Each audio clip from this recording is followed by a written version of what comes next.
Hello and welcome to Films for the Very First Time. My name is Jordan, and with me, as always, is Casey McGeorge. One does not simply start a podcast without saying, "How's it going, everybody?" That's a good one. I'm doing well, as I am very excited to talk to you about this film. If people are not sure which film we're talking about, even though the title says the film we're talking about, And I Casey's hint just there. gave a big hint. We are talking Lord of the Rings, The Fellowship of the Ring, extended edition.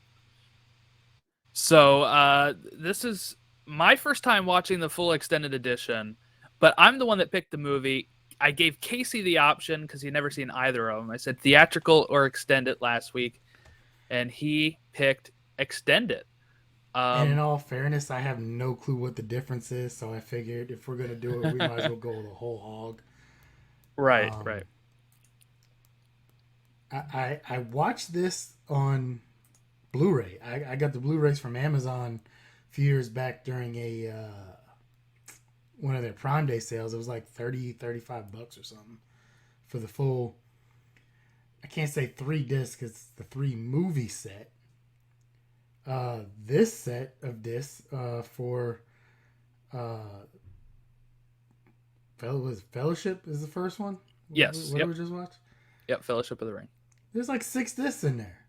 The movie itself takes up two Blu-rays, and then there's a special feature of like from book to story, and then there's another special feature of like from story to movie. Then there's Mm-hmm. another special disc with a bunch of other stuff, and I'm like, geez, it's a very nice set. Don't get me wrong, beautiful, very beautiful. But Yeah, so it's two Blu-rays, but it's actually four DVDs of this movie yeah, I can for see the that. I extended. can understand that. Yeah, I'm not. I forget how it works. I have all. I have the. I only have the extended DVD of. Maybe I have all of them. I know for sure I have Return of the King, and then I have the Blu-rays of the theatrical, and then I have the digital copies of the extended editions. So I didn't actually have to change discs. So for me, it played in one smooth 3 hour, 48 minute chunk. Um, but you said you had to change the disc in the middle. I guess what part did it? Before we dive into anything, I just want to know what part it stopped at.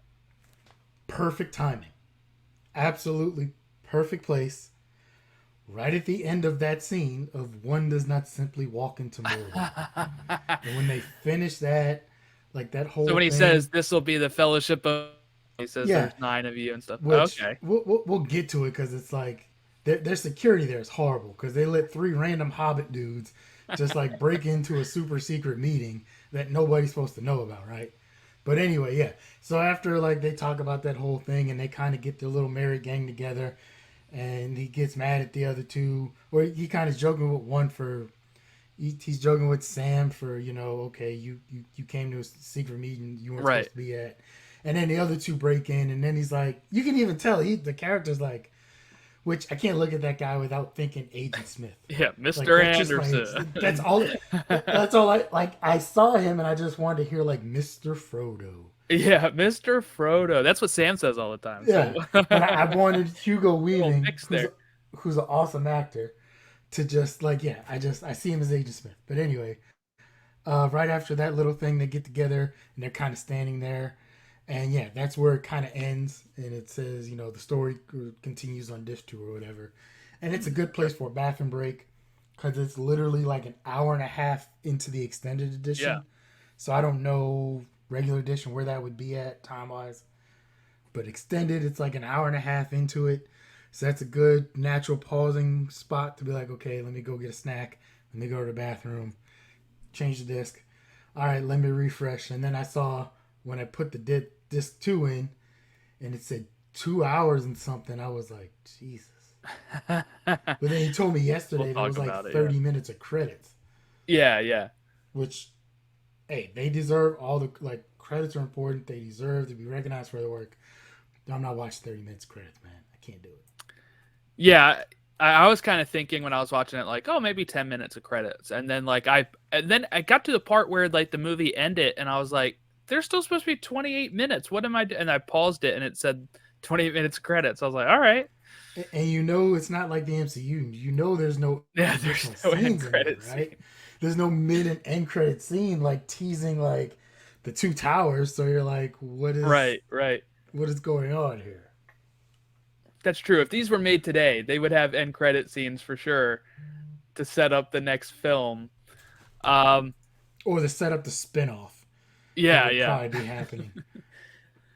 All right, so I'll say why I picked this. I guess I picked this movie because I was actually surprised you had never seen it. It is a what many would call a modern classic. This whole trilogy, um, and I've been this has been top of mind for a while that I was going to do this, but I knew once we went into it, this is going to be long and it's going to be three of my picks, right? It's an arduous So task. It's going to be an yes, arduous task. so I was like, I'm not going to start off right out of the gate like that. So we'll build up to it. We've gotten to this point now, but I saw this film when I was in, I guess, sixth grade or right after, maybe the summer of fifth grade, like right after fifth grade. When did this come out? Yes, I should go through the tale of the all of the tape here. Okay, so just of course directed by Peter Jackson. It is screenplay by Fran Walsh, Philippa Boyens, and Peter Jackson, based on The Fellowship of the Ring by J.R.R. Tolkien. And music by Howard Shore. We'll talk about that for sure. It released December 19th, 20. I was going to say 2021. 2001 in December. December 19th, 2001 in the US. And this edition, the extended edition, that's all theatrical. The extended edition was on like DVD after that, but it was 3 hours and 48 minutes. So yeah, this released in 2001. So I saw it on VHS, which was like 2 VHS tapes. The original edition, the theatrical. I saw that on VHS probably. So it probably came out back then. Movies came out on like VHS and DVD like 6 months, 7 months later. So you're probably looking at summer of 2002 is probably when I saw this. And I think I mentioned it last time when I was talking about this, or one of the times. I was a dumb kid. I was big into Harry Potter, and I saw like the cover of it, seeing Ian McKellen as Gandalf, and I was like, "What a Harry Potter ripoff is this?" Of course, obviously, it was being filmed before Harry Potter, and then also you have the whole fact of the book was written in like the 40s, so obviously not a Harry Potter ripoff. But then we watched it on VHS. Me and my mom watched it over 2 nights. How long it is, and I was a school kid. I had to go to bed and stuff. And then, I got really big into it. Started getting the books as gifts and stuff. And that December is when the second one came out, and I went to theaters with my dad, who is not big in this stuff at all.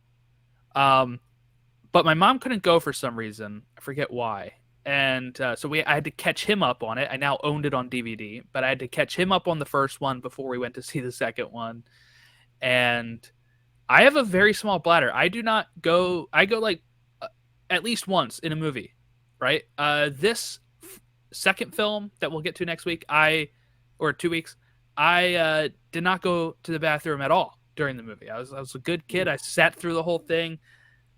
It was great.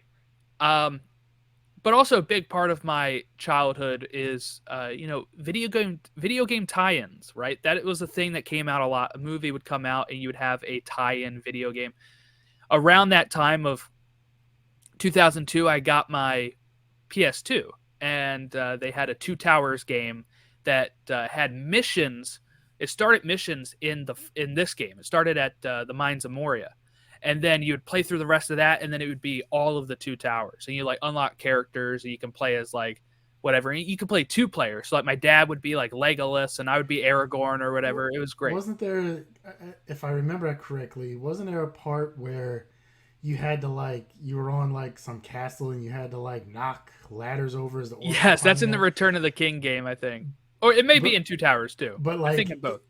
it, and a lot of people, it took them forever to figure out that like your object was to knock the ladders over because they didn't really Hmm. tell you that as you're going through.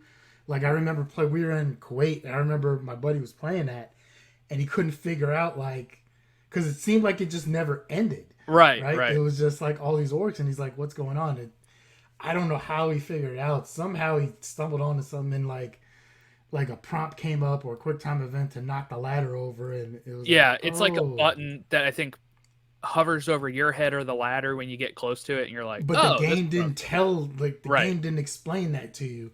So Back then, games didn't. They were just I'm like, sure figure it he out. wasn't the only one who was sitting there playing that. Like, how do we move past this level? What is going on? Right. But so that was a big part of my fandom as well. I got like these great hardcover bound books of them that my grandfather got me, and I read those in, uh, high school. And yeah, this is just something that I've kind of grown up with, and I love revisiting every few years, because it's one of those things. My wife has not watched this, and when I told her I was doing the extended edition, she's like, "I'm definitely not watching that for the first time." So maybe eventually. She's not really into this type of stuff. Um, but yeah, so that's why I picked it. This was, and I guess that also answers where I was during this time. But it was such a big moment culturally for me, and just knowing that they were coming out, you didn't have to have a long wait. It was like they'd come out each December, so you knew, But like, didn't they filmed them all like back to back, right? yeah, Like where they filmed all three of them like at the same time, like yes, continuously. So then it was just a matter of like the post production and editing, and then so that way they were able to do it like every year back to back yeah. I think they started filming in to release them. '99, if I'm right. 99, October 99 through December 2000. So then they had a whole year to do post on Fellowship, and they had like 3 years to do post on Return. So pretty good. But I guess let's shift it to you, Casey. Where were you when this was released, and what kept you away from it for so long here? So when it released in December of 2001, I was a young Sergeant McGeorge stationed at Fort Stewart, Georgia. We were just after September 11th, after all of that nonsense that, they came and decided to attack and everything. Um, as a kid, I grew up in the 80s. I'm 40. By the time this is released, I'll be 45 years old, right? So I grew up in the 80s. And I read a lot of books as a kid, except I did not read the Lord of the Rings books. I had heard about them as a kid. I had some friends who were really big like bookworms and were really into that, and read the Lord of the Rings books, and I got scared off because they were so thick. Like the books themselves were huge, and we're talking about 80s books. We're not talking about like books you get nowadays, right? Like even books in a public school library in the 80s, these things were thick. Um, and I think at one point, so I'd heard, like I said, I'd heard of The Hobbit and I'd heard of the Lord of the Rings series from previously, so I knew of them. I didn't know any of the characters except for Bilbo Baggins and except for who's the wizard there? Gandalf. Gandalf. That was it. Um, I was never really into like the wizards and or elves and things like that. So the fantasy aspect of it, once I kind of found out what it was really about, I looked at it as like, well, I'm not really missing out on much because that's just not really kind of my thing. So, like, it is what it is. Like, no harm, no foul, right? Um, but yeah, I remember they came out, and I remember they made a huge splash, and they they went crazy at the box office for it. And I think they like Harry Potter would come out either earlier in the year or later, or I think Harry Potter movies would come out earlier in the year, maybe around summertime a lot. Well, the first two Harry Potters were in November, and then you'd have the next month would be Lord of the Rings. Yeah, like I know Yeah. they so there was always there was, and then you had Star Wars movies that started coming back out with the prequel trilogies. In that aspect, with the prequel trilogy start coming out around that time, so you had rabid fandoms that were like And I was in all. rabid fandoms that were going crazy on each other, um, and talking trash to each other. But I remember when they came out, I kind of skipped over it just because elves and fantasies and dragons and stuff, they just weren't really my thing as a kid. And especially back then in the '80s, uh, with bullying the way it was and everything. Like once you kind of got Yeah. pigeonholed into that, like it was a different time. So either you were really big into it, or you had to like hide it and you were in the closet about it. And I just didn't have the strength or energy to try and hide something like that, so I just skipped over it entirely.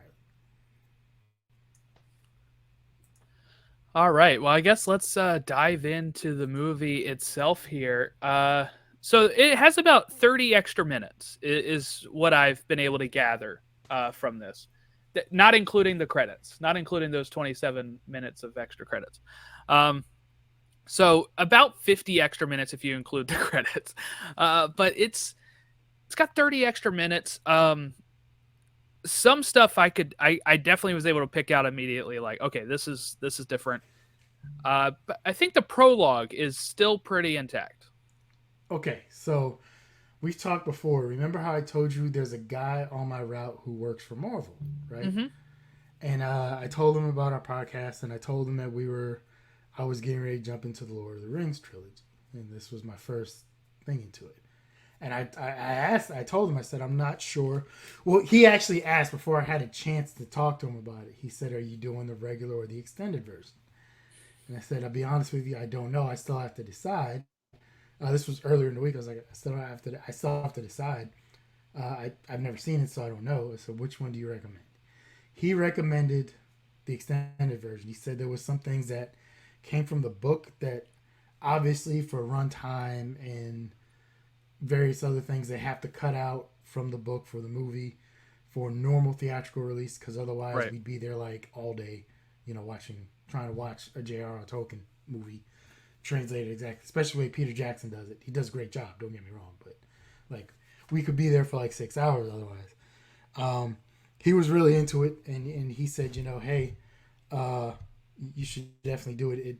There's it, it, it brings some things from the book in, and there's more continuity stuff. And I'm like, I don't know what you're talking about, but okay, sure. Um, so the couple of people I talked to about it they recommended the extended version. They said it was not that the normal version is bad or anything, but it said it's a little better than the theatrical release. Interesting. I would say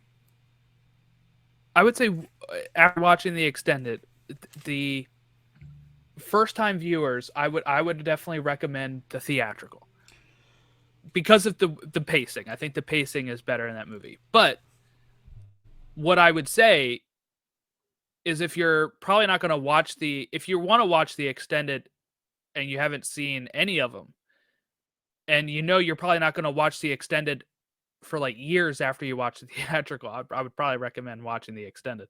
Like get it all done in one go, right? But uh, it is funny that when we think about it, like these are now seen as very, very faithful adaptations. Okay, these movies are derided by the Tolkien estate. They do not like these interpretations of the books at all. They think they don't like the changes they made to it or anything. And I get that, I guess, but you have to know that the medium is totally totally different than books, right? Like everybody will bring up a character called Tom Bombadil, which is a character that was removed from the Fellowship of the Ring. He's a guy that lives in the woods and sings, and it's just like between the Shire and like getting to the Prancing Pony. And it's completely, if you're reading the book, it's nice. There's some good character stuff, whatever, but it's not essential. Like Tom, not essential to it. But those are the type of things people will bring up when they say like why this version is not as faithful. But nowadays they're seen as very faithful because you get totally different. We've seen some book stuff that got made after this that have not been faithful adaptations about anything. So I can understand the estate of Tolkien being protective of their intellectual property, right? Like it's theirs. This especially this is a very cherished and loved property that's been loved for decades, right? I think they even made. I remember the cartoon, like a cartoon Yes. movie or something, as a kid. Once again, I watched little bits and pieces of it. Never watched the entire thing, but that's how it's gone through several adaptations and several different things, and people have loved this for many years. And once again, I can understand and get that the Tolkien family and the estate of Tolkien is going to be protective of it. But I think also, like you said, they have to understand going from a book to a major feature film. There's gonna have to be some changes. Now, if Peter Jackson and the screenwriters would have made drastic changes to the story, which I don't know if he did, as far as the story going from the book to the movie, like you said, it's looked at as a very faithful adaptation. But if they would have made drastic changes story wise, that when people if people would have watched the movie first, because that's a thing now, like some people are going to see this and then they're going to pick up the books afterwards and then read the book and they'll be like, wait a minute, That's how I did it. Yeah. And then said, wait a minute, like what is going on here? Like I could understand that. Like that would be 100% understandable. But like I said, I can understand that they're protective, but how they may not like this, I don't know. That's astounding to me. Especially considering I can't imagine how much money they made off Peter Jackson doing these films. I'm not even sure if they really made anything. So the rights were in a very weird spot where they had already given somehow like somebody else had the rights, and it went to New Line, and then or New Line bought them off of somebody else and not the estate or whatever. So it could be that they didn't get much from this at all, but they also had no part in like creating it. So I think that's probably why they're also a little anti. Well, here's the thing too, and so once again, they're protective. I get that. At some point, if they're gonna make a major feature film out of a property like this, I think you either have to, if you're the people who own the rights to it, or like the Tolkien estate and family, you either have to be extremely very involved, right, in what's going on, or you just have to back up completely and allow Peter Jackson to be Peter Jackson. To me, you can't. There's no halfway in between. Like you can't just be like, you can't come in and want to change a few small things or like not like this or that. I think you have to be really involved with the creative process and what is going to translate and what's going to happen there, and really be in the weeds with it, because you're going to be that protective of the property. Or you have to have the trust and confidence in the producers and the director and the people involved in it that they're going to do the best. And I can imagine if we look at other properties, that's gone. There have been people who've done both things, and it's gone either good or bad both ways. But to me, you can't be like in the middle, like just checking out little things here or there, or wanting to get involved with this and not liking this, and maybe like it just to me it wouldn't work. Like you either 100% or zero. Like there's no five on the scale. You know what I mean? There's no like being involved 50%. So, but that's just my weird random thought on that. Yeah, and yeah, so it looks like it went through quite a few hands before it got the New Line Cinema, and there was a whole thing where it was uh at talk of being like one movie being two movies, and then eventually they were able to he was able to convince them we need three movies, one for each book. Originally the book was written as one book. It is written as The Lord of the Rings, but then it was so thick they had to break it into chunks. I was going to ask that because Yeah. I remember. I don't necessarily remember the Lord of the Rings books. I think I remember hearing about them. I remember the Hobbit book or whatever. Like, cause Yes. that starts. That's kind of like the Star Wars prequels, where it actually starts the whole series and everything. And there's probably more before that, but we're not getting into all that. There's lots of there are. I'll discuss that later. Yeah. I dipped a toe into that rabbit hole as I was watching the movie, just trying to look up random characters and things. I was trying to figure out what was going on. Like I said, I just dipped my toe in that pool, and I was like, nope, that's a little too cold or too hot for me. Getting out, not even going in the pool. But yeah, so I was gonna ask like how many books actually are there? Like, is this one book? Is this like 2, 3 for the Lord of the Rings set, and actually for the Hobbit set? How many books is this whole?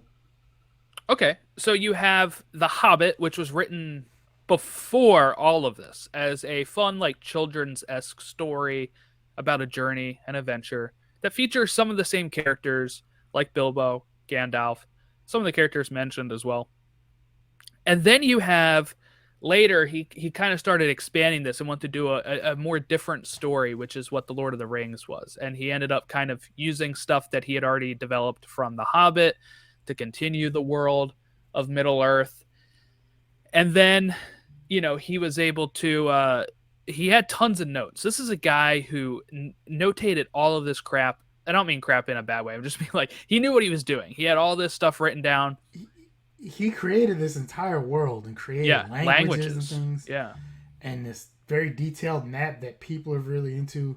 My only question is, was there? And if there was, how much drugs were involved in the creation of all this? Like this is... I don't think any. I don't. I think he was just like a tobacco drink smoker. I don't think he. What was in the tobacco? Because I mean, you start putting pipes out, and then. But yeah, he had tons of. This is not to knock J.R.R. Tolkien. Like he has to be a very creative person. Yeah, yeah. But I asked my friend when we did when she introduced me to Harry Potter a couple years ago at the start of the pandemic, and I watched it for the first time, and she's a huge fan of it, so we watched the Harry Potter series over several weeks. Like a day off, we would do watch-alongs where we would text back and forth as we started the movies together, and I actually asked her. I was like. Was there a lot of drugs involved in creating all these wizards and things? Because how does the average brain kind of like come up with muggle? Like how do they even come up with the term muggle in the first place? Like I was like, know. There has to be cocaine involved. Like that's all. Like I don't know, but yeah. So he also wrote a lot of notes, and these got published, posthumously after his Isn't death. there compendiums that go along with this that you can buy? Yeah, he's got tons of notes that are in the back of the books, and he also has like I have some over here, but he's got like 6 or 7 books that are just like from his notes. So they don't have any like storyline to them a lot, but it's like whatever his son found and was able to put together from his notes. There was unpublished stories that would be like little short stories or whatever that about the history of Middle Earth that he would just put in these books. So there's a lot of lore. There's a lot of lore in here that he came up with. This was kind of, I believe, is like his escape from. He was in the world, World War I. So this was kind of his escape, I think, from that. But yeah, so we start with the prologue, which goes over all of the rings, the first time they were going to defeat Sauron, all that great stuff. What did you make of the prologue here, which is voiced by Cate Blanchett's character, Galadriel? Did it set up enough for you to understand kind of the importance of the ring or any of that stuff? Yes. It did give me, okay, I don't know why they made 20 rings, but or 19 originally, and decided humans get 9 of them. Whatever, inconsequential. Why do the elves get what 7 or 3 or something? I don't know. Like if I'm the elves, I'm kind of fighting like, hey, what's going on here? What these numbers? But um, but before we get to that, star-studded cast. Let's just say Yeah. that. Like as I'm watching along, like I knew a couple of people. Obviously, I knew Ian McKellen was Gandalf, and Sean Astin is in this, Yes. Elijah and Wood. Elijah Wood. Dominic Moynihan looks like he's 12 without his scruffy little beard. Yeah, we Um, have Liv Tyler, Viggo Mortensen, I Kate remember Liv Blanchett, Tyler. I remember Viggo Mortensen. Yeah, and then I see John Hugo Rhys Weaving. Davies. I forgot Hugo Weaving was in it. Yeah. I forgot that Sean Bean's in it, which of Christopher course means Lee. he's gonna die. Sir Christopher Lee's in this. Kate Orlando Blanchett. Bloom. Yeah, and I'm just like, Jeebus. Like, and that's just like the known people. I'm sure there might be some other people who weren't that known who might have been in this who grew to stardom later. Yeah, And well, Andy Serkis for sure. He will become a huge yeah, star off of this and we'll his talk about the mocap. we will talk about the motion capture later. I'm sure. I will just say this now. I didn't know this going in. I'm very disappointed there was no Schmeagol and Gollum in this one. Didn't Yeah, know yeah. where he You see came little into the bits of story. them, but yeah, not No, no, not as much. no. There's no Schmeagol.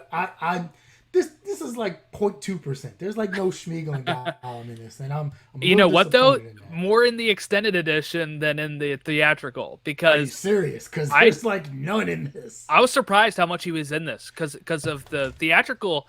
You just have him being tortured, and then you see his hands on the ladder in Moria. That's That's it. kind of all we saw here. No, you have him even floating in the water and stuff in this, which I did not remember at all. This was a brand new scene. Okay, So I'll take your word for it, but like, yeah, Andy Serkis became a star. This was the yeah. first movie I also remember hearing, or obviously not this one, but the first time I really remember hearing about motion capture Yep. being used for movies, and it became a huge thing. And obviously, Andy Serkis turned this into a career. He became Caesar from Planet of the Apes series.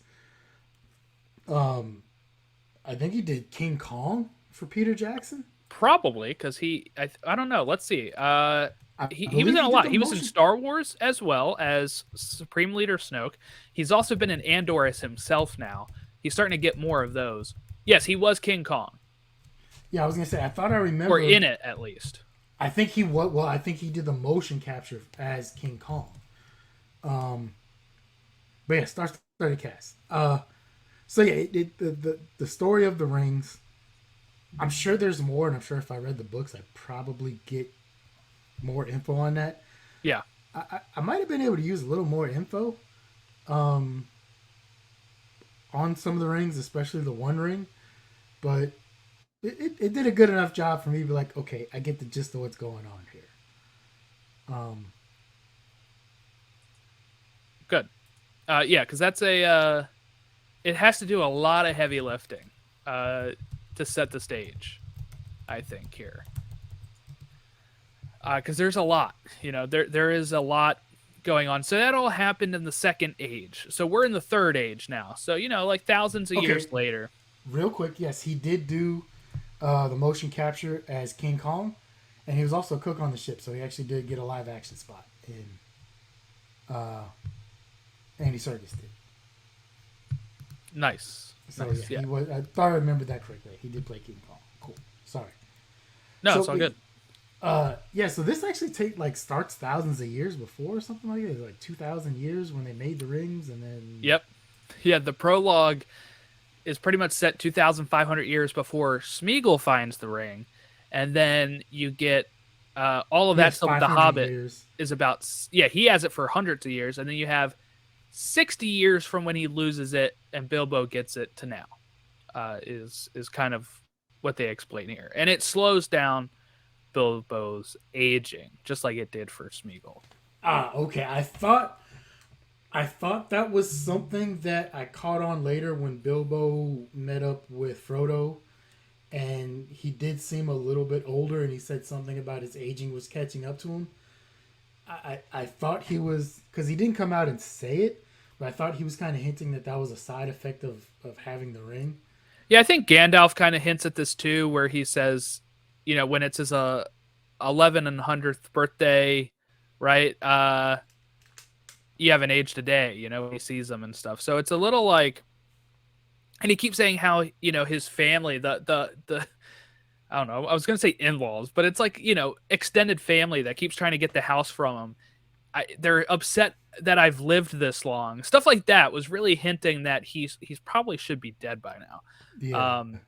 Yeah, I mean, I don't. I'll be honest. I don't know what the average lifespan of a hobbit is, but me neither. Actually, I don't recall. After this book, you think after seeing that, you think uh, that they can live that long, but they keep saying in this that it is um, a little.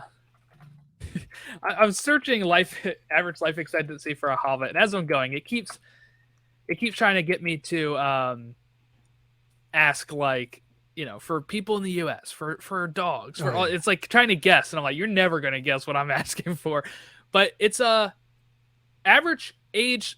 Average life expectancy for hobbits are about 100 years, so he's surpassing it, and he looks pretty darn good when he's 111. Okay, well that's not too bad if he's 111. Because I was gonna say like, Well, was he settled? Like, was he at like 300? Because at some point, wouldn't other people around him be like, dude, what is going on here? You're living way too long here. Like, kind of like, how come nobody thought about the Cullens in Twilight? Like, dude, we have pictures of you from the 1920s and you look the same. What's going on here? But the big thing though, which will make this even more fun, I think here is when I explain this too. Um, this is something that people don't really realize because in the book, they've definitely shortened the time, I would say. Or, in the movie, they've shortened the time. In the book, when the birthday party happens and then Gandalf runs out to see if he can figure out more about the ring. And then when he returns to Frodo and says, where is it? Is it secret? Is it safe? That's a 17-year gap in the books, by the way. jeez. So actually, when we do see if it's the same in the movie, so when we do see Bilbo, he's more like 128 when he's that older Bilbo in Rivendell. So quite past the life expectancy at that point. But yeah, it's something I figured out. Like in the back of the books, they have like time frames, like they have like dates and like years and stuff. And yeah, a long expected party takes place in the year 3001. 3018 is when Gandalf comes back. So a big gap there. Obviously, in the movie, that's not what happens, and there's no reason for there to be an 18-year gap in this in the movie. Just like get moving, right? It's still in the setting up stage, but man, I tell you, one thing that gets me every time I watch this movie is the music. This is like perfect music for me to like listen to when I'm like doing, homework back in the past or, like doing random stuff around the house. I love listening to film scores and like Star Wars and stuff, but there's something about Howard Shore's score that rhymes. Especially the theme when he's in the Shire and it's like this folksy Irish-esque music. I don't know how to describe it, but for me it hits the right note and I just fall in love with the music in this series. Yeah, the score and the music definitely fits the movie and the tone. Um, it's not something I would normally listen to, but like I kind of found myself kind of like nodding my head along as things were going along, or in the movie. So it worked for me. Music for my dogs when they are like home alone or if we need them to settle down. It's good for dogs. It actually it helps apparently from what I read. But my dog Oscar will immediately, because we've been playing it. We used to play it for him to help fall asleep. He like immediately will calm down when I start putting on classical music on like Pandora, and sometimes it'll like cycle through randomly to a Lord of the Rings track, and I'm like, oh yeah, this is the good stuff. Um, no, I really dig it. I really like the music a lot, and very glad that Howard Shore worked on this, because there was talks of other people working on it before, but he's the one that get chosen, and I think his music just worked really, really well for this movie. So we have Bilbo, and a lot of the hobbits we kind of get set up throughout the birthday party. We get to introduce to Sam. We get introduced to Merry and Pippin, with Dominic Monaghan's character along with Billy Boyd's character. They're the ones that are stealing the fireworks. I guess your thoughts on the four hobbits that were introduced here too, and what was kind of like your first impressions of them? Love Sam and Frodo. Uh, those are the friendship goals you need to have. Especially as we move to the end of the movie, where you know Sam there is like he made a promise to Gandalf. He was gonna protect Frodo. He's gonna help Frodo. He made a promise to him. He's gonna do whatever he can to keep that promise, even if it means die trying. That's the kind of friend we all need in our lives. Yes. Um, Goonies never say die. yes, dude, yeah, no, that okay. Like as we go back to a couple weeks ago with the Goonies, right? Like this is yeah, Sean Astin is still a Goonie. It is as Sam. Like that is yeah, that's a perfect example. Still upset that there's no Goonies sequel, but anyway. This is the Goonies sequel. The other two, I guess I could do without them. Mm-hmm. They can tag along. I can do without them either way. One, it's stupid, but it just bothers me that Dominic Moynihan looks 12. Because the only thing I know Dominic Moynihan as is the dude with the scruffy beard, like where he just looks like a grown man, and he looks like a child here, especially with the forced perspective and the camera tricks that Peter Jackson used to make him a hobbit, right? And it makes Ian McKellen look like he's 12 feet tall as Gandalf. So you have him and all these guys, and he looks like he's a kid. And I don't know how old he was when he filmed this. I can't imagine he was past his early 20s, maybe. But he would have been 22.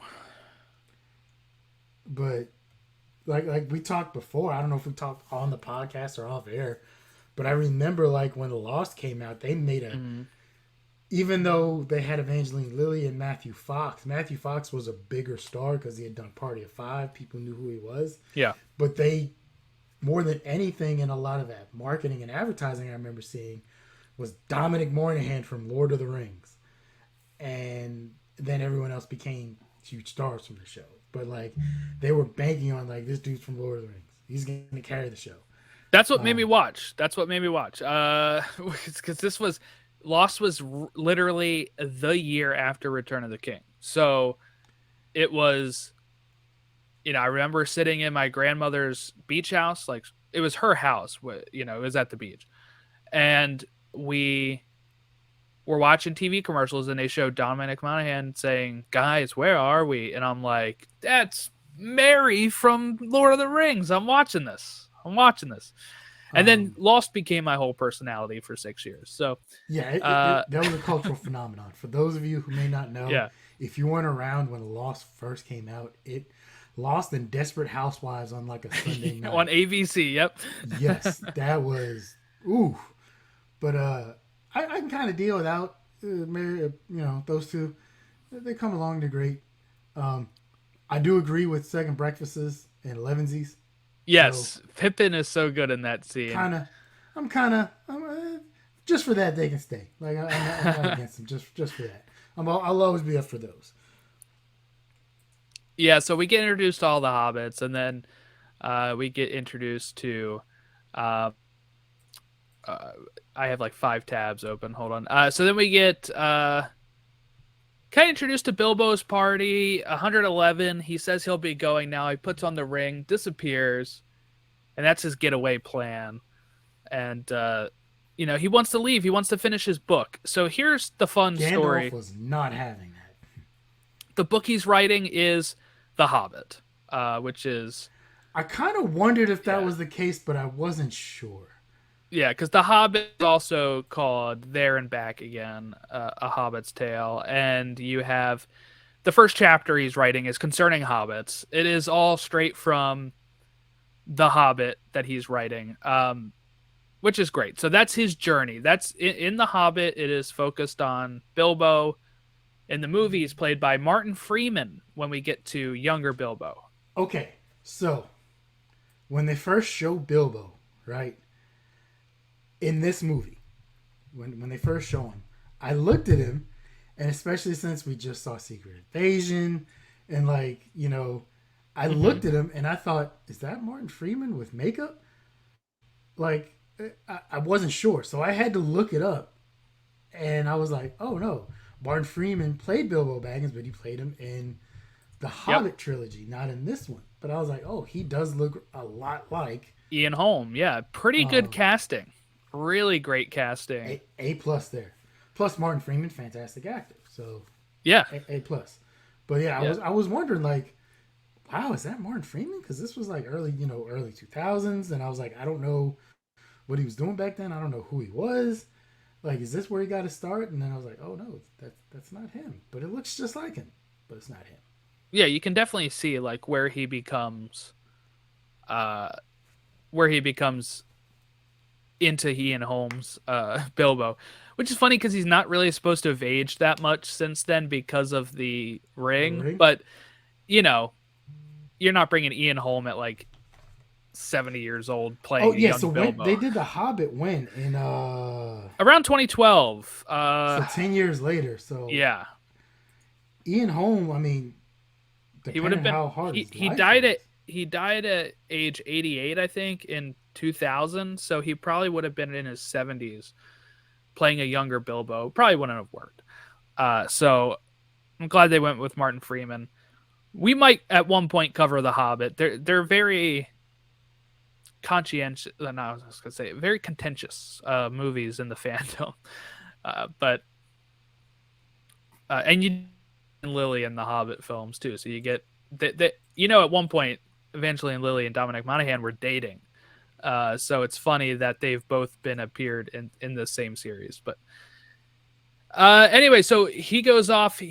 He's going to go on his journey to finish writing his book, see the elves again, all that good stuff, and he leaves Bag End. That's the house's name, and the property, and he leaves that to Frodo.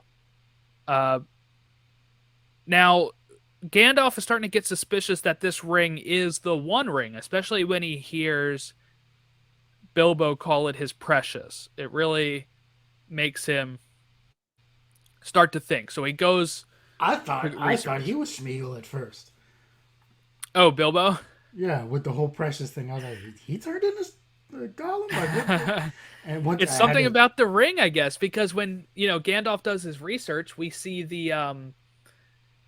Isildur, who was the original person that chopped off Sauron's finger and got the ring, and his notes call it his precious as well. So say it's precious to him. So, it's this trend now that he's starting to realize, and Gandalf knows that if he puts it in fire, the elvish words will come up, and he'll be able to determine if this is the ring or not, which is why he goes back to Frodo and actually puts the plan in motion here, puts the ring in the fire, and one thing I really like in this too is I this line always sticks with me too, is just Gandalf telling Frodo to keep it secret, keep it safe. Um, I don't know why. It's just Ian McKellen's delivery is so good on that line. But yeah, this movie also has a lot of like perspective shifts, right? Because you have to make Gandalf feel like he is too tall to be in the Hobbit's house, and Like I love when he hits his head on the door beam, like the wood beam. I wonder if when he hit, so I'm imagining that was probably in the script, but I wonder if like when he bumped into the lamp or the chandelier that was up there by accident, I wonder if that was in the script or if that was kind of one of those by accident things, and it was like, oh, that's It's cool. gotta be hard to move around. I mean that was a very confined set. It looked like. Yeah, that it truly looked like he was like 8 feet tall there. So And then what they would usually do is they would use like shorter people, sometimes children, as the body doubles if you're not seeing their face for the hobbits. And then it helped the illusion of Gandalf and stuff. And when I was doing my WB studio tour, when I just went there, they had like a actual it was more about the Hobbit, I think, but they had like a setup on how they used perspective and stuff. And I had to sit in one seat and my friend sat in the other seat. And picture or whatever, or when you look up at the camera, it looked like I was much taller than him because of the way that the table was angled and the way that it was like, and the way the camera was angled. So even though I was sitting like closer to the camera and he was sitting like closer to the wall, but the way that the table was angled made it look like we're sitting right next to each other and that I was larger. So they did a lot of that type of stuff yeah, too to make him look huge. Peter Jackson and his crew did a fantastic job. Let me say this, but like, and I think I said this earlier, between the perspectives we get, we're making everybody look different sizes, the visual effects. As I watched this on Blu-ray, there was maybe one or two things I saw with some of the visual effects where I looked at it and I was like, that doesn't really hold up. But for the most part, it kind of did. And just especially the color. Filming on location in New Zealand was fantastic. Like, kind of honestly, not necessarily to just go do the Lord of the Rings tour like a bunch of people do, but I wouldn't mind taking a trip to New Zealand at some point. Yeah, it looks beautiful. Looks like a beautiful country. Yeah, a lot of this holds up. Like you said, the special effects, I was actually amazed at a little bit on how well it still held up 22 years later. This, there's some things like the Star Wars prequels where their CG is too heavy that it doesn't hold up as much. But like this, they did a really good mix of like practical effects, like the orcs and the Uruk-hai makeup and stuff that made it look really good. And then you have the occasional CG like the cave troll, or the ones that stick out to me the most are like Legolas jumping onto the cave troll, but then they'll cut to a real picture of Orlando Bloom, but then when he hops off, he looks a little loosey-goosey sometimes. But those are the ones that stick out to me more than anything else, and they still, that's like 5 seconds of film. It's really good. And in all fairness, like, there's some things you just can't do practically. 22 years ago, too. But even now, there's some things you just wouldn't really be able to do practically in some ways. Like, you still would need visual effects for it, and I get that. And like you said, yes, 22 years, so that's, in the VFX world, that's probably a considerable amount of time. Like, we'll see what a few years difference can make visual effects when we do a couple of my movies coming up. But yeah, the movie looks great, and Peter Jackson's a fantastic director.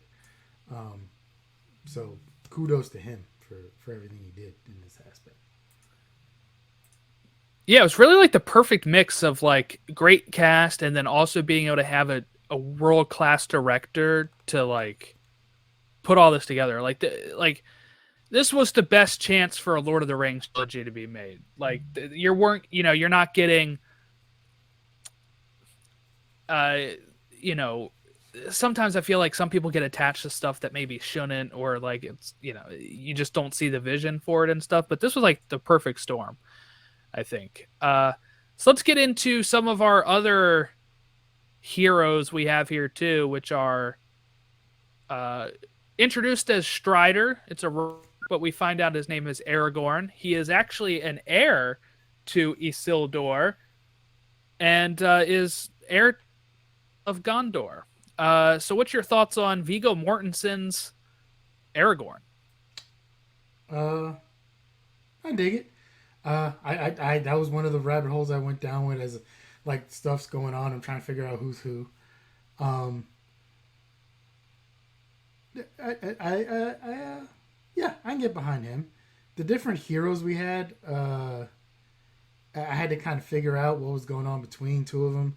I didn't know that like elves and dwarves didn't get along, and I had to like look that up. And once again, I could only dip my toe into that pool because there was so much about, and it went start going into history of like why elves and dwarves didn't get along, and I'm like, Yeah. nope, not going there. Nope. I was let's gonna move bring on. that up. I was gonna bring up, like, in case if you didn't know, like, the reason they're kind of so, you know, Yeah, when they dickish were to each other. created, and one was made bigger than the other, and one that feels they're better than the other. I get that. Nope, that's good enough for me. I get it. They don't get along. That's good Yeah, enough. that's all you need to know. Um, They don't get along. Liv Tyler giving up her ability to live forever. Yeah, yeah. Um, Good thing she's an elf, cause I mean I wish everybody the best, but love doesn't last for humans that long. The divorce rate's about 50%. So like if you're gonna give up your ability to live forever, like look, like You have to if be I special. that hey okay, maybe I shouldn't say this on a podcast, but if I was the elf and I had the ability to live forever and I gave it up because I'm in love with someone, then things end. Oh, dude, we're not even gonna go there. But yeah, I gave up my ability to live forever. So will you. Um, but I'm guessing her character probably plays more into the other movies, but she was only in there for what Yeah, 10, yeah. 20 She'll be. minutes. She'll keep showing up. Kate Blanchett's character pops in for like 10, 20 minutes. Great voice. I went down a Kate Blanchett rabbit hole for like 15 minutes of watching the movie because I just didn't know much about Kate Blanchett. I was like I've seen her, didn't know stuff that she's done, and then I saw she's got like 2 Academy Awards, and I'm like, Yeah. damn, she's quoted as one of the greatest actresses of her generation. I'm like, okay, I'll take your word for it. Like I said, Hugo Weaving. Yeah. I will always just get Mr. Smith from him, but that's not a knock on him. If anything, that's just maybe just because I saw The Matrix first, and he just left Yeah, that because I much of an actually watched. impression. This is the first thing I saw him in So as a for kid. you, I was gonna say for So some for me, people, when I watch The Matrix, I think of Elrond. Yeah. yeah, I was gonna say for a younger generation, if they saw him first in this, like, and they see him in The Matrix, they must be like, wait a minute, this doesn't fit. Yeah. But that's just the age He's difference, also right? Red Skull in Captain America. Yeah, yep. I don't know if that one is as iconic because he's only in the one movie and then part of Endgame, but And he's not actually him in Endgame. He didn't come back for that. yeah. I think I remember reading that not too long ago too when I did that Marvel-thon, and I was kind of sad. But But yeah, so we also have, I guess, okay, let me give you some other heroes to talk about here. You talked about elves and dwarfs, but what about Legolas? Thoughts on Orlando Bloom's Legolas? it's pretty good with a bow and arrow. Yeah. Um,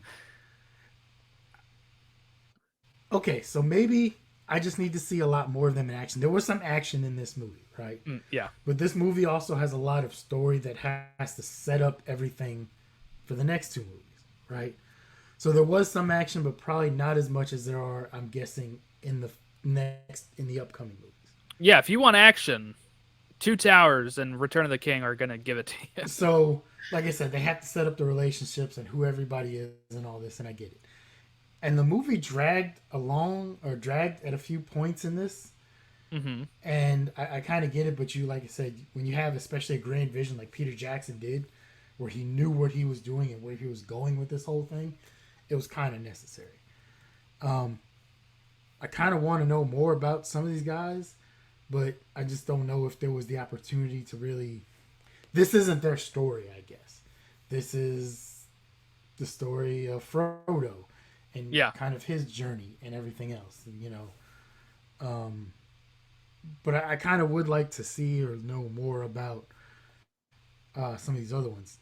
I think had these movies been done nowadays, we might have had started getting spin-offs of Legolas and Aragon and a Gandalf spin-off miniseries and stuff like Right, that. right. Which I don't know if those would have been good or bad, because you can wear a fandom out when you start doing some of these sequels and spin-offs Hmm. and side stories, and if they're not good, it'll burn the community out pretty quick. Um, can we Well, I talk? guess Go ahead. I want to know about Sean Bean's Boromir here, because here's what I'll tell you. Actually, a lot more screen time for him in the extended. So I don't know if you felt like you got to know Boromir at all, but I feel like in the extended edition, they gave him one or two more scenes that I felt really helped it his character. One does not simply let Sean Bean live through a movie. Um, I did, and I kind of get his character. I think was great because he was easily corrupted by the ring, and that came out and that showed, and he wasn't trustworthy at all. And the framing of him and the cinematography on him, like as you're watching this, let you know like I don't trust this guy. But he did redeem himself before he Yes, dies and gets the Sean Bean treatment and dies a death. He does taking come like back and redeem himself. So, 3 arrows and still fighting off those those Urukai and stuff was awesome. but yeah, he is his character was pretty good, and especially the fact that Frodo was able to recognize like he didn't trust him and Hmm. everything. Um, can we talk about Sir Christopher Lee? Yes, I love Saruman. I love that guy. I don't know like I didn't know much about his character. I know about Christopher Lee, which I got sad because then I started going down a rabbit hole of Christopher Lee, and apparently some of the stuff might not be as true about him that's been said, but I'm still Mm, gonna believe it anyway. Like the man is dead. He lived a great life. Played Dracula and Count Dooku yeah. and this guy, and he was involved in World War II. And I'm gonna believe he hunted Nazis, and he was part of the SAS, and various other things. And apparently, he's Peter Jackson has even told a story, thinking part 2 or 3, he gets stabbed at some point. He didn't give the reaction Peter Jackson wanted, and Peter Jackson like wanted him to yell and scream, and he was kind of like, Peter, do you know what happens when you stab a man in the back? Because I do. Yeah, yeah. I've heard that. That's a great Like, yeah, Peter great Jackson line. has even told that story. So it's like, Yeah. now I don't know what I will see. I guess I will see when we watch the other 2 parts of what they kept in the movie, of what his reaction is when he gets stabbed. But True, cuz you know what? I think it's only in the extended edition. so we will see what like if he gets vocal with it or if like because I when I went down that rabbit hole, I think there was doctors who talked about it's like you get stabbed, you probably pierce the lung and air escapes your lungs, and you're not really gonna be able to scream. Like kind of just more gasp and like you're gonna be fighting for air. So we'll see if it's like a yelling, screaming thing, or if it's more of like whatever it is. So um, So were you at all surprised by his turn and being evil here when Gandalf visits him? Because I mean, I just know this so well at this point, so I just don't know like yes, if because surprised or not. especially since they had established in the movie Gandalf is in white, right? And if you go with the old folklore, you have the black hats and the white hats, right? And you have the who are the 9 guys on the horses there? The Uh, Nazgul, yeah, the wraiths, the the ring Raiders, wraiths, ring the wraiths, ring yeah. wraiths, right? They're in all black and they're shrouded. So I think the first time we see uh, Christopher Lee, like he's in all white, correct? Yes, he is Saruman the White. Yeah. So no, like I mean, I don't have a deep knowledge of movie history, but I know typically in movies like this, from what I've seen and what I've read, that like I said, your your good guys are usually in white and your lighter colors. Your bad guys are in black and darker colors, and that kind of sets the tone, right? So when you see him and you know Gandalf says he has to go see his mentor or his team leader or whatever it is, I don't know, right?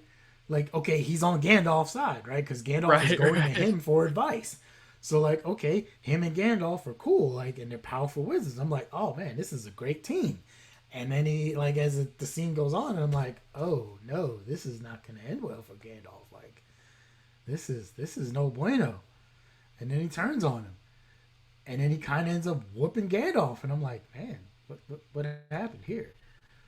One scene I really like is when Gandalf is trying to walk out the door and he shuts them, and then he does that three other times. And I'm like, Yeah, Gandalf, maybe run a little faster. Don't you know he's closing these doors? I mean, yeah. I was watching. I'm like, dude, you know magic too. Like, can you start using some of yours? Like, what's going on here? Um, yeah. Especially when he spun him around, like he's like spinning Gandalf around on the floor. when he had him on top of whatever that pillar was, and he was kind of had him like on his heels, laying on the edge of the pillar, and then brought him back. I was just like, man. Um, but yeah, Christopher Lee has been a fantastic actor. He's played great parts as Count Dooku, like I said, and he's great in this. Uh, Played Dracula. Like the man had a legendary career. So hats off once again. The casting is fantastic in this. Yeah, he was in like his 80s when he did this in Count Dooku. And So he actually, was I active. he was a big old nerd. He's actually met J.R.R. Tolkien once. Um, and I guess at some point he always thought if he was involved in a movie, he would have played Gandalf. Oh, And makes then sense. Yeah, I could see that. obviously it didn't happen. But I mean, like, look, if you, I can see him, I can see him playing Gandalf possibly, but I couldn't see Ian McKellen playing the other role, just because I've never, except for Magneto, I've never seen Ian McKellen play a bad guy. Right. And Eh, even understandably, as Magneto, he kind of took things too far, but you can understand where he came from and why he yes. got to the point of where he was, because he's a Holocaust survivor and he's went through all this trauma and all these other horrible things in his life. So even as a bad guy, you can sympathize with him because it's easy to understand how he got to that point and how he feels those ways, right? Hmm. So, like, even though he played a bad guy technically, and now we're like, you're still like, I kind of get that. Like, you took it too far, but if you'd have just backed up a little bit, I would have been with you. But Yeah, I mean, you're he was perfect as Saruman. He's got like a I don't know sinister quality to him that he's he able to turn does, on for roles he does. that Like just works so well. he he he can be intimidating on film. Hmm. He seemed like when he was alive, he could have been very intimidating in real life as well. Yeah, yeah. All right, I guess let's skip ahead a bit to the actual like Council of Elrond, which is where they're at the Rivendell, and they make the decision. Originally, the goal was just for Frodo and Sam to take the ring here and let the other people handle, taking it wherever they want to take it. Or originally, the plan was to keep it there, but now Elrond said that they knew the ring was there, so they couldn't leave it in Rivendell. So uh, they all start bickering, and then you get Frodo saying, "I'll take it," and you can kind of see Gandalf's face fall a bit, where he's like, "Oh, didn't want you to have to do that." Well, see, I kind of got a little something a little different from that. I get the Mhm. bickering and the ring was kind of taking over, and Yeah, yeah. yeah, Sean Bean's character kind of wanted to go for the ring, and He wanted to the use it, he yeah, wanted to use for the ring. against the enemy. The dwarf wanted to try to break it and it didn't work. He tried to throw his axe on it. I kind of, at least the impression I got from Gandalf was Frodo was stepping up to kind of fulfill his destiny. Um, because he talked to him later, I think later on, where he talked about it was meant to be that Bilbo had the ring, and then eventually, because of that, like it was eventually he kind of knew it was going to be passed on. It was meant to be that Frodo was going to have the ring. So I like he had kind of like a little smirk on his face. I saw, or maybe I interpreted it as a smirk, and I kind of, to me, it was more of like okay, you're stepping up and fulfilling what you're meant to do for this. Like this has always been your destiny, and you Yeah, kind of missing one thing. But I've always read it as him being like disappointed that Frodo is going to step up to do this. Not like disappointed in Frodo, but I mean like because he tells Elrond like we cannot rely on Frodo to keep doing this. Like it's taking too much of a toll on him.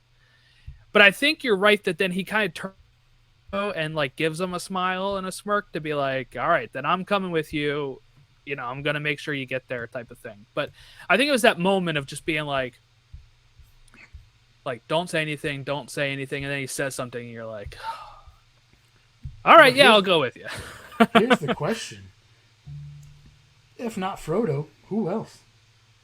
I think that's what he kind of does realize after that. I do think Gandalf does come to terms with it of it is probably for the best because as we'll see later on with Boromir, men are too corruptible. Yes. Uh Gandalf's worried about being corruptible. You know, when Frodo tries to give it to him, he's like, I do not tempt me, you know? Um Everett Kate Blanchett. yes. Uh, Yeah. she can be corrupted by the ring. So like Frodo really seems to be the only one who's not corrupted at that level, or not as easily corruptible as everybody else. So your options really became very limited into like we sit here and die and the world ends, or we join Frodo on an adventure of a lifetime. Right. Right. Yeah, because you know when you already have them all bickering too, you're like, look, it's already not going well, right? Like it's already going poorly if we give it to somebody here that's not Frodo. Um, and we get the very famous scene that does become a meme, by the way. I do want to write this down. We get your meme of one does not simply, right? But we also get the you have my sword, my bow, and my axe. I'll see people quote like the and my axe anytime people are going on about listing items. So it is a very famous scene. There's also the meme of second breakfast and Allensi's Yes, from earlier in the movie as well. I have that written down. What is the other meme I have written down here? You shall not pass when we get to Gandalf. Yes, People use yes, that all the time. that was the one. I'd say that's probably the number two meme, or at least historically I've seen that used a lot.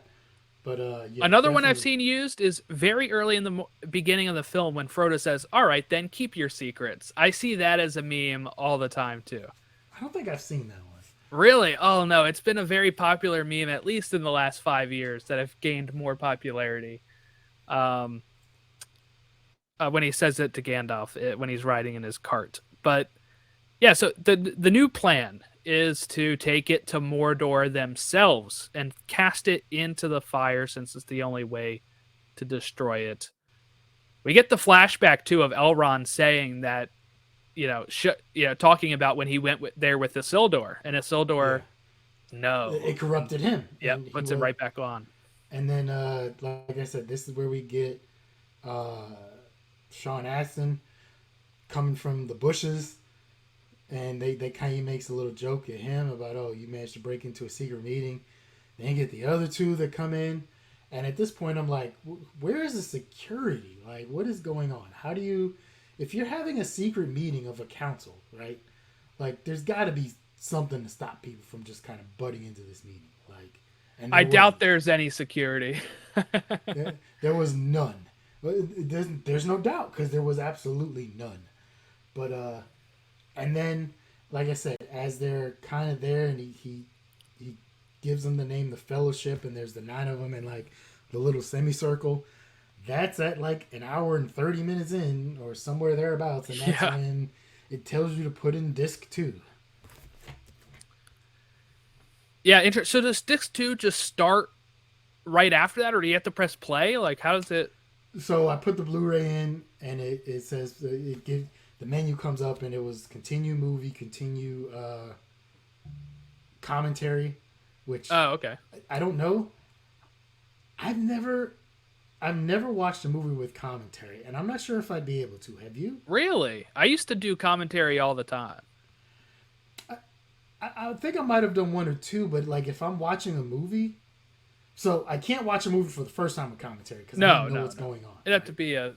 For me, that's like a fifth or 10th watch. But I'm here's the thing: if watching I'm the watching commentary. it that much, it's because I enjoy the movie. So maybe maybe a movie like The Princess Bride or Clue that I've seen probably Yeah. close to 100 times, I might be able to watch those with commentary on, where I don't necessarily totally need it. Um, I think the closest thing I did was Cloverfield. Mm. One of the special features on the disc was it was called like Monster Vision or something. So you get the movie, and the movie plays like normal, but you get it in just like a third of the screen up in the corner, because Hmm. on the side it has a map of the Isle of Manhattan Island, and then it has like a couple of different dots. So it have like two or three different dots, like one for the military. Eventually, when they come in, you'll have like one dot of one color for like where your main characters are in Manhattan Island. You'll have another dot that shows where the monster is according Oh, interesting. to. So you can watch like, and I watched that, but I also wanted to watch the movie, so it kind of bugged me a little bit because it was very small up in the corner. But it was interesting to see because as you're watching the movie and you're seeing where they are as they're just missing each other in certain parts, or they haven't interacted yet, or they're getting ready, stuff like that. That's Um, probably a good thing for people that are not as familiar with New York. Like, I feel like when I watch that film, I can enjoy it, but like, I wouldn't know if they just missed each other or not if I, well, for didn't know New me, York, I guess. see, for me, it wasn't even more about New York. It was more just about it looked like a cool special feature for me to watch Yeah. because I was like, you're not going to see a lot of movies that have the capability of doing something like that. Like maybe they could do it with Lord of the Rings, where you could like if they did that, put the movie in the corner, and then have a map of Middle Earth, and maybe show where okay, this is where Sauron is in Mount Doom, and then you could have dots that show as they're going on their adventures. This is where Frodo is right now, and especially eventually as they split up at the end of the movie, this is where Frodo and Sam are. This is where Gandalf died, and then this is where Aragon and whatchamacallit are, you know, and then once again haven't seen it, so I don't know. Eventually, I'm sure they meet back up at some point. They all come back together and split up. I don't know, but like I can imagine that could be interesting for a movie like this because you do have those elements, but not every movie can do that. Yeah. But yeah, it just had the thing, and it pretty much picked like right. I guess what would be the very next scene. I can't remember Yeah. what it was, but it just picked right back up. Also, I really like in that scene when Pippin runs over there and then he's like, "You're gonna need us for your quest," or whatever. And then he's like, "Where are we going?" It's like, so I guess they couldn't hear well enough when they were listening in. Um, all right, so then they go to like the mines of Moria, which is a dwarf mining area where we get a little bit of an action scene here, and this is where Gandalf is going to bite it against the Balrog. Any surprise here of Gandalf dying at the end of the first movie here? Yes, very much so, Yeah. because it is Sir Ian McKellen, right? And he is a huge star, and he's playing Gandalf. Now I'm assuming he comes back, right? I don't know for sure. We'll You don't have to see. tell me if you don't want. That's fine. We're gonna watch the other two movies, and I'm gonna see. But I'm assuming he comes back because I think I've seen clips where eventually like it shows him in other parts of the movie. But yeah, this was one of those where that happened. I was like, wait a minute, no, that's not supposed to happen. Like, what's going on here? And I got kind of sad for a second, like, dude, like you can't be doing this to me, man. I kind of grew attached to Gandalf, and I was, damn it. Yeah, he's so good. He's like my favorite character. When I was growing up, in this movie, first time watching it, and I'm like, he's dead. He's such the wise mentor. Yeah, you're like, damn, even we just even lost Dumbledore. Pretty much is kind of what it feels like. even as far as when they were on the mountain and everything was going wrong, he had the wherewithal to say, you know what, the ring bearer needs to decide which way we go. Because you had people bickering about, dude, if we keep going this way, we're going to freeze. This other way's too far and it's too dangerous. And nobody's going to be able to decide, right? Like, it's kind of like a bunch of people trying to figure out where to go for lunch. And one guy wants Italian, Yeah, one guy wants pizza, one guy wants Burger King. And, like, you're like, well, let eventually, the guy paying decide. yeah, at some point, like, you just need to leave it up to one person. And, yeah, so, like, he even had to, he was wise enough to be like, you know what, the reason we're on this journey right now, the ring bearer, he gets to decide. So And so some of the extended stuff in this is when they get the Lothlorien, which is the Elven, area, and then before they meet Galadriel, and they kind of have like a little bit of a stay with the other elf, and I think when we see like Gimli without his helmet on, all that stuff is I think part of the extended edition. with it showed like Aragon talking with the dude, and they were kind of Yeah, like you couldn't hear him, but he's doing like the hand moving back and forth, basically trying to tell him like because he tells them they can't stay or they can't go through, and you can see he's probably trying to tell them like, dude, we're kind of in a messed up situation here, like. yeah, I don't remember that very fluidly, so I do think that that part was extended and it felt longer than usual, like because usually we get to the Elven area and you pretty much get the Galadriel stuff, and then we, you know, move on from there to where it's all going to end, which is known as Amen Hen, which is these down the river. They're going and they stop at this little area, which is called Amen Hen, and they have they're collecting firewood, right? And they're supposed to stay there for the night. But this is when things start going wrong. People notice Boromir's not there. They notice Frodo's not there, and Aragorn has to start going and looking for them. And this is kind of where Boromir starts really trying to get the ring and starts like almost cursing Frodo out, for being the ruin of them or whatever. And Frodo then decides he has to leave, and he's planning to run away. But Aragorn sees him, and you think Aragorn's maybe going for the ring here, but he just closes Frodo's fist and says, I know you got to go. Pretty much, right? Like, I wish I would have went with you to the end of the world or whatever, right? Yeah. It's kind of what Aragorn says here. And then we get all the Uruk-hai and orcs coming to fight, and we get some badass action scenes from Viggo Mortensen here as he starts tearing up some orcs. Yeah, I guess. I mean, I don't know if orcs are big on strategy, but let's go Viggo Yeah, not Mortensen really. one by one. Just I don't know. Whoever the head orc there was, kind of I don't know. Come up with a better plan, dude. That's all I'm saying. You had like 150 people. Like, what happened? Yeah. I just love the way he's like cutting these guys down, though. He looks so cool. Originally, he wasn't supposed to be Aragorn either. I forget who they casted originally. Daniel Day-Lewis was one of them. Nah, that. Okay, one, that he just doesn't fit as Aragorn. Two, as much of a method actor as he is, Yeah. like I don't know what the vibe on set and off set was like, right? But if he's Aragorn, like he's gonna be Aragorn for the entire. And like I said, they filmed all three of them back to back or at the same time as they were like. Yep. No, I can't imagine that would have been a very happy and joyous experience for a lot of people. So I think And I read the when he nine did were my. very close. They all got a tattoo, I think, of the number 9 or something for the Fellowship, except for I think John Rhys Davies. I think he was the only one that didn't get a tattoo, or maybe it was Ian McKellen. One of them did not get a tattoo. I know. I think I read when Dan Day Lewis did My Left Foot, like he literally had somebody like feed him like even off the like he's very method like when when he gets in a role, like that's what he does I feel like until the method movie acting wraps. is just so pretentious. I can't stand it. Look, Just I act. mean, the It's your job. the dude's got like what 6 Academy Awards or Yeah, something. he So does. Yeah. so I mean, we can't say it doesn't work, right? Because like by all means, like he's a fantastic actor. I can't imagine him as an action star playing Aragon. Like that's all I'm No, saying. no.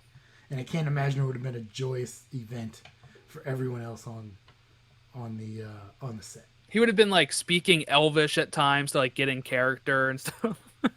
Yeah. When he has his scenes, he'd be like constantly like, "Today I'm talking just in Elvish, everyone." Now you gotta hire some dude to be an interpreter for him because you have no clue what the hell this guy's saying. But it ends here with Boromir's death, and man, does he take like 4 arrows to finally get him down? But he's really trying to redeem himself and save the other halflings, the other hobbits, and at the end here, they actually get taken away. The Merry and Pippin, and when everyone starts splitting off, Frodo and Sam go their own way. Aragorn, Legolas, and Gimli decide we have to go get back Merry and Pippin. What was your thoughts here? Did you see them getting actually taken coming, or? I did not. Sam almost drowned. Like, and so I don't know how the book goes. I'm sure this follows the book pretty decently. Great, great endpoint. Great kind of cliffhanger endpoint to end your movie on, right? Because okay, you got these people splitting up into 3 different ways, and see, this would have been perfect for, like I said, if they would have done the little Cloververse monster vision thing. Yeah, yeah, Because yeah. you can have map of Middle Earth, right? And now you got Sam and Frodo. Like you can show them going in one direction. They got like a little red dot, and you can have Legolas and Gimli and whatchamacallit with like a little blue dot going to another place, and you can have like a red dot with where the other two are. Yep. As they get captured and they might be getting moved around, and you could do a bunch of different things, and so that'd be interesting. But Speaking of maps, I got one for you, Casey. I was gonna sketch out here where they started and where they've ended up and where their goal is. So they started up here in the top left in that middle area. That's where the Shire is. okay, And then they go to the right as they go here, and they that's the get mountains to where those are the almost- mountains. Yeah. So Rivendell is like right before they start turning onto the mountains. So this is where they have their council. yeah, Then they're going to go along the mountains before they start going through them, which is where the Mayans of Moria are. yep. And you come down to Lorien, which is where the elves are. Where this battle ends is almost right here at the mouth of this river, where the Amon Hen should be kind of around here somewhere. And this is where Boromir dies, and they start splitting off. Now, more doors over here in the bottom right. So that's the goal. But we don't know where they took Merry and Pippin. So, yeah, your other characters are going to go off. Maybe I'll add to this map for the next time, and then we'll figure out where. I'll use a different color for Aragorn, Legolas, and Yeah. Gimli and their path. And then we'll continue the red for Frodo Sam and Sam. Frodo. Sam Yeah. and Frodo. Yeah. So one good thing with the box that I have, right? Like I said, it has the first for this movie. It has 1, 2, 3, 4, 5 or 6 discs, right? Yeah. But then it also has a booklet in it, and it has, obviously it doesn't have your drawing in there, but it has a map in there of Middle Earth, and there's a bunch of other stuff. I just like thumbed through it real quick because I'll be honest, this is the first time I've opened it up since I bought it several years ago, so I didn't know it came with extra stuff. It also actually came with like 3 codes for the digital. but they expired in 2012. Still So, type them in. I've had movies that say they expire, and I type them in, and they still work. So give it a try. Well, this was before Movies Anywhere too, so this was like a special website just for these 3 movies. And I think when I went to one of them, I think the website's no longer even active. So, Try typing it into Movies Anywhere, though. See if that'll work. I'm gonna check for sure. But yeah, like I looked at it, and Yeah. I was like, oh, I'm gonna like I'll probably never watch it, but that's three more movies out of my collection. And then I saw it was like, oh, expires in 2012. I was like, oh, this. And to be honest, I can't remember when I bought the set. Like I'm not sure when Right. Prime Days started happening, but I think I just got them within like the last 5 or 6 years. So I might have even got it after it's expired. But either Yeah, way, these whatever. things have been around for a bit, so they're probably still selling them new with the old codes. That's what I would think. But yeah, yeah. So that map, like I said, that map's a good idea. And then keep red for those guys, and you can make like blue and yellow and green, and eventually it's gonna look really weird at the end. Yeah. So yeah, Yeah, all right. So let's do something different here because we've never done a first movie like this before. So I want to ask you any predictions before we go into the second one on like what you expect to see. I guess you're kind of guessing Gandalf comes back as maybe a prediction, but do you have any other predictions? wow. I'll be honest, I haven't looked up anything on these three movies. Like I said, I've got bits and pieces of some of the movies over the course of years, but I've never And watched probably them. through cultural stuff too. Yeah, Right. through like memes or some other things, but I've never really. So okay, so what happens from here? Uh, I think at some point Sam and Frodo might get captured. Okay. Um, I don't know which movie that's gonna come in, or if it's even gonna happen, but I think they might get captured. Um, I need more Schmiegel. Like that's got to happen at some point. That will happen. Yes. Like, I, I mean, Andy Serkis is a big star now. Like, gotta give me some Gollum in there. I don't even know what to expect because I don't know. Like, this is such a big Let's say fantasy this. How about story. next Like, movie? Do you think they're successful with getting Merry and Pippin back? I don't think that happens till the third movie. Okay. I'm probably way wrong because I usually am, and We'll that's see. fine. But I think they may not get them back until movie number three. All right. Here's another one I'll add to you. You kind of mentioned it before. Do you think the whole fellowship will regroup at one point? I think towards the middle or end of movie number three. All I right. think because of Aragon kind of acknowledges that like having Frodo acknowledges he's going to be an issue wherever he goes. People can feel and sense like because even when he got where the elves were, they're like you bring evil with you, and then eventually they find out he had the ring. But like they knew right off the bat, like you're bringing evil with you. So he knows he brings this. He's got this ring, and it's gonna continue to haunt him until he can get rid of it. Right? People are gonna be able to know that, feel that, sense that. So he kind of acknowledged that he had to go. Like if he stays with them, it's good. He I'm sure he feels like he is responsible for Gandalf dying because Gandalf is with him on this journey because he has the ring and he said he would take it to Mount Doom, right, to Mordor.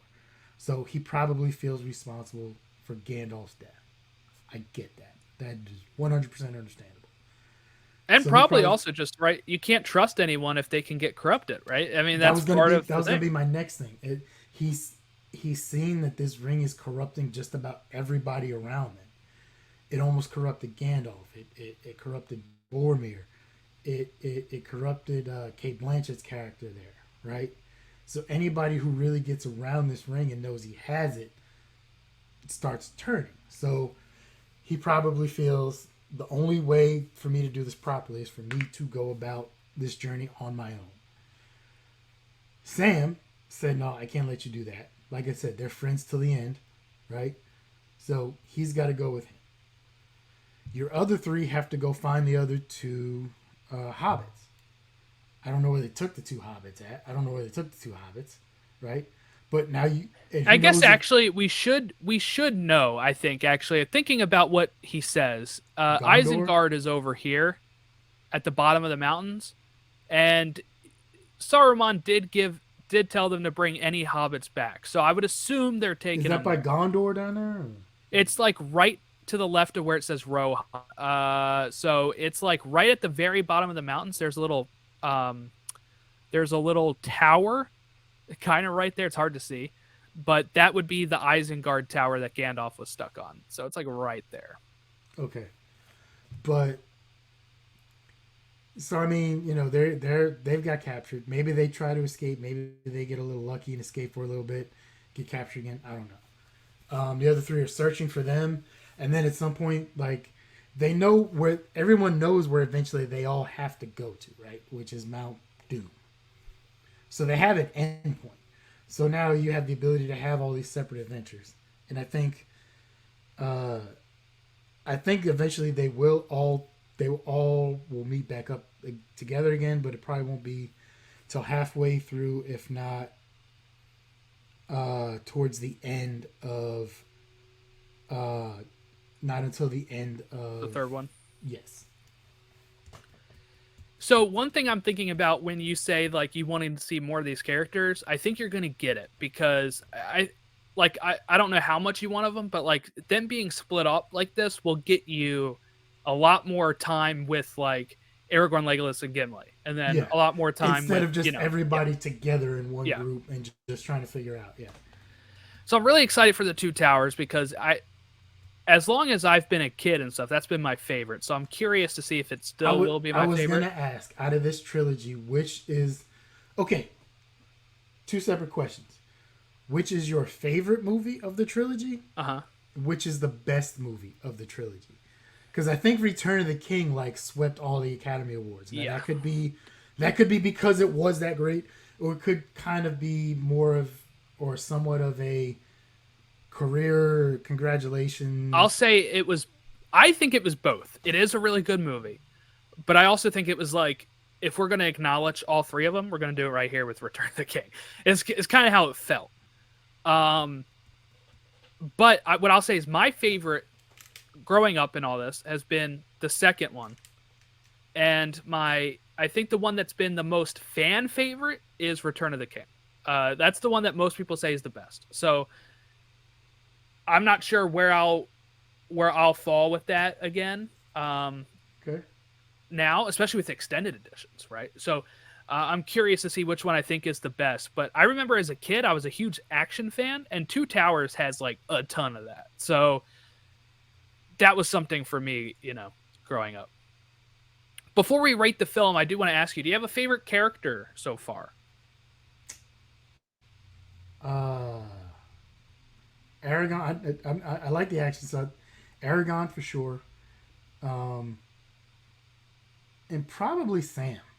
I mean, Yeah, Sean Astin I've kills it in this been a too. Sean Astin fan, since he was in the Goonies, and he's played the part of Brooklyn Nine-Nine, and he's been Hmm. in Stranger Things. yeah.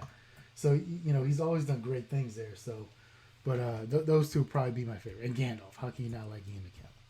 Yeah, yeah. I always really liked Aragorn and Legolas. I think after the first movie, though, I wasn't huge on Legolas. I think his movie is really the second one. Really, he comes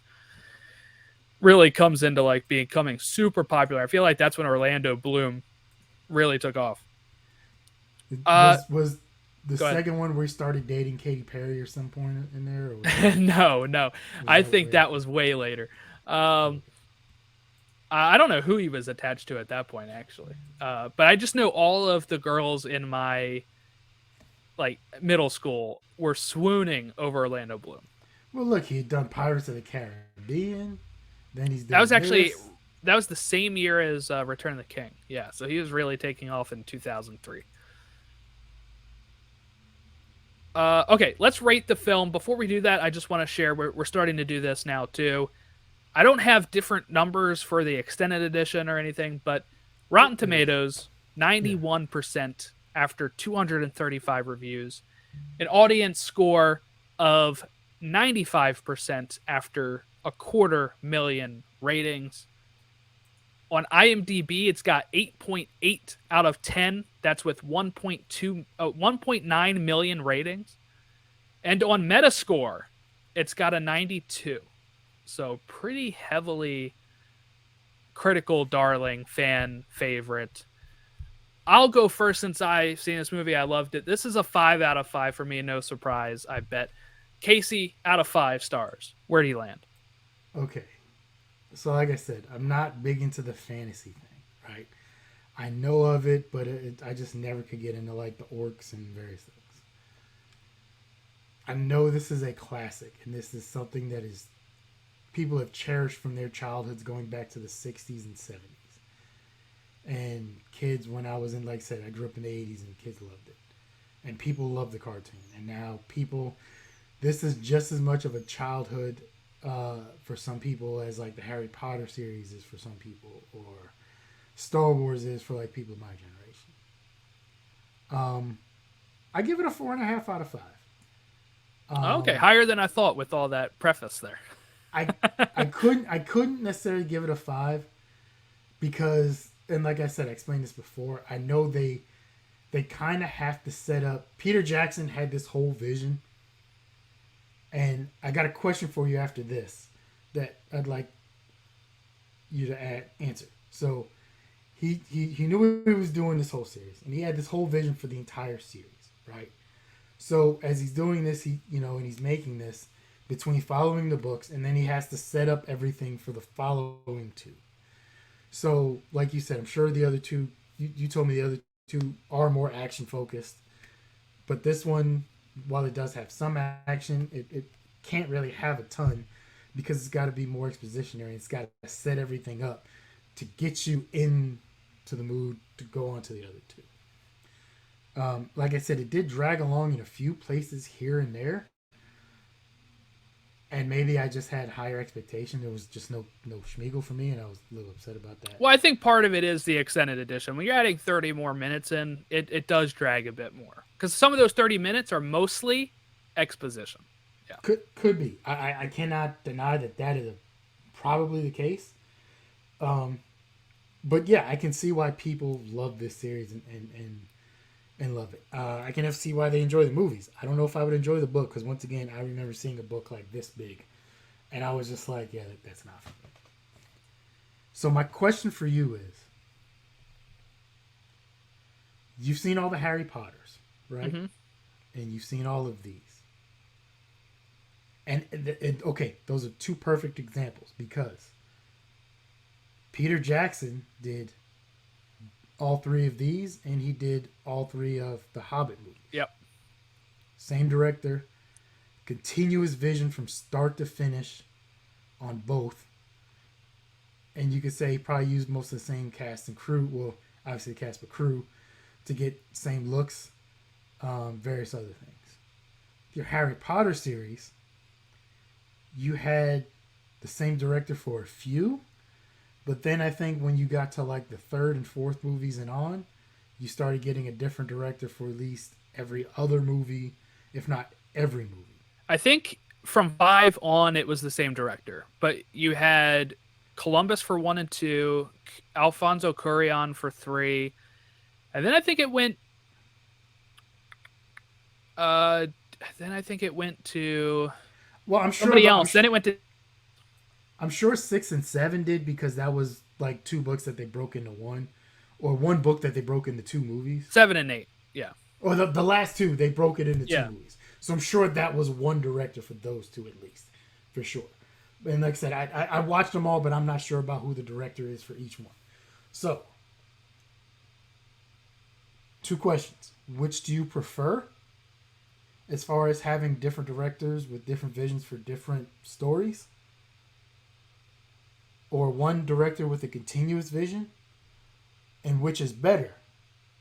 One director with a continuous vision to go throughout, or Harry Potter might be a little different because it's kind of the story of a kid growing up, so he does have these different times.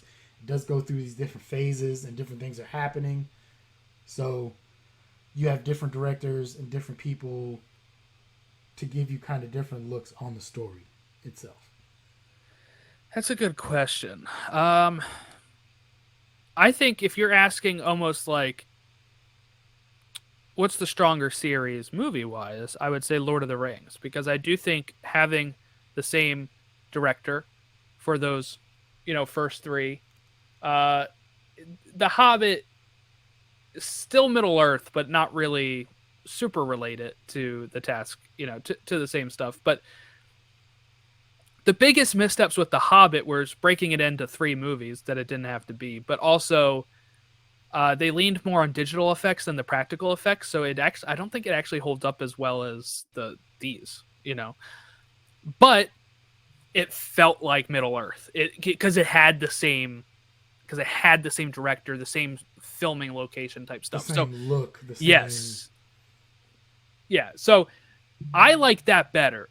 But what I think, like you said, it does work with Harry Potter the other way, because you can have the Columbus first two, which very whimsical. Christopher Columbus is that type of director where he can do the children actors. He can He was make a it whimsical.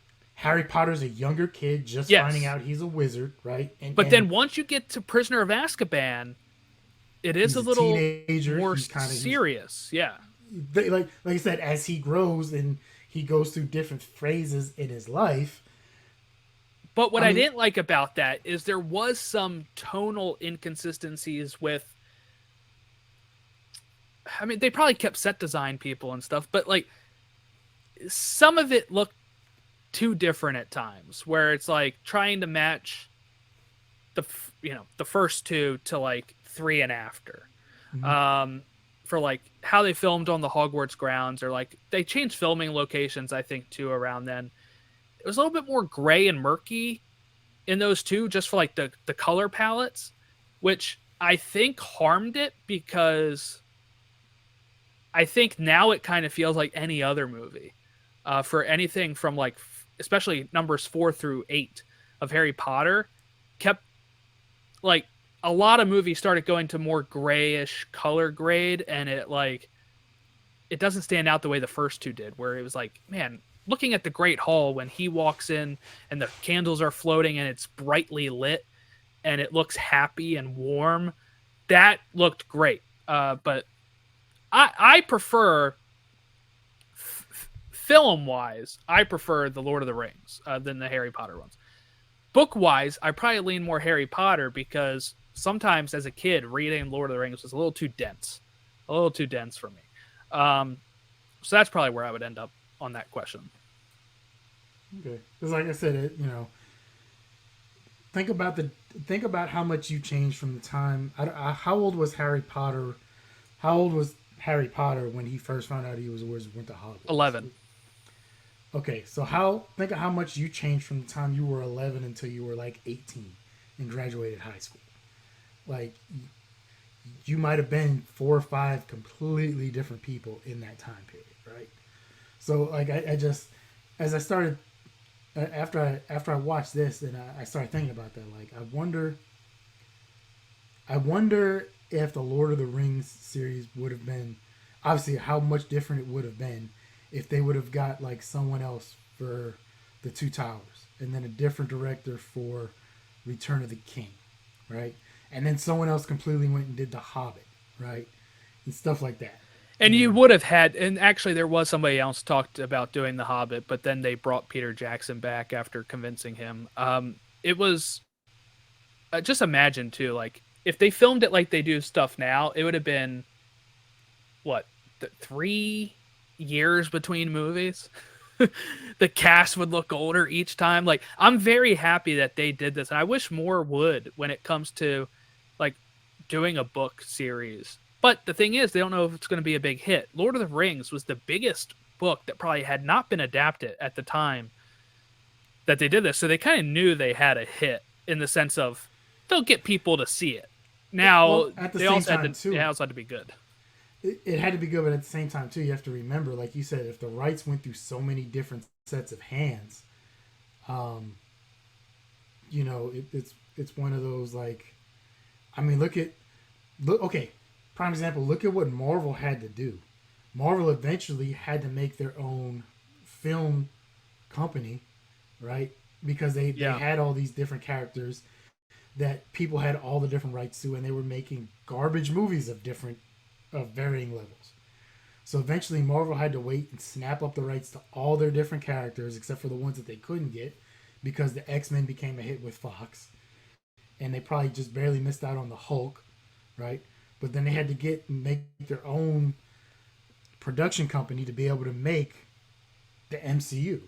And then they were able to get everything together and kind of tie it into one kind of cohesive like vision, as compared to, imagine what Marvel things would have looked like if you still had different directors and producers for all these different movies, but it wasn't under Kevin Feige.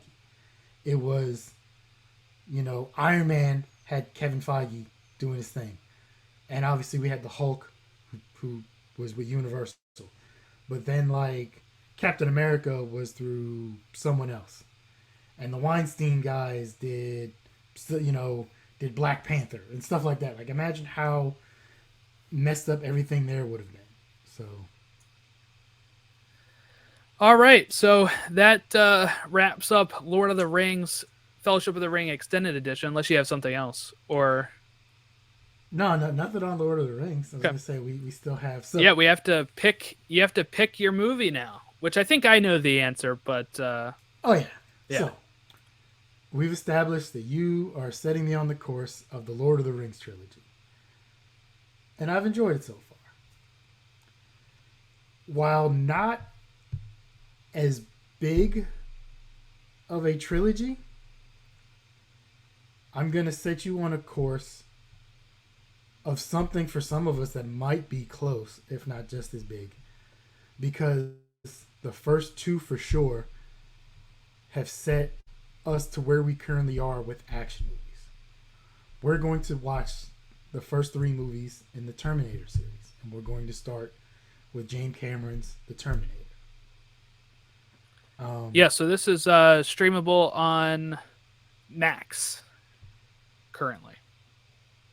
Now I will say, and I got this when I think I've talked about it before, the Cinefix Top 100 podcast about top 100 movies.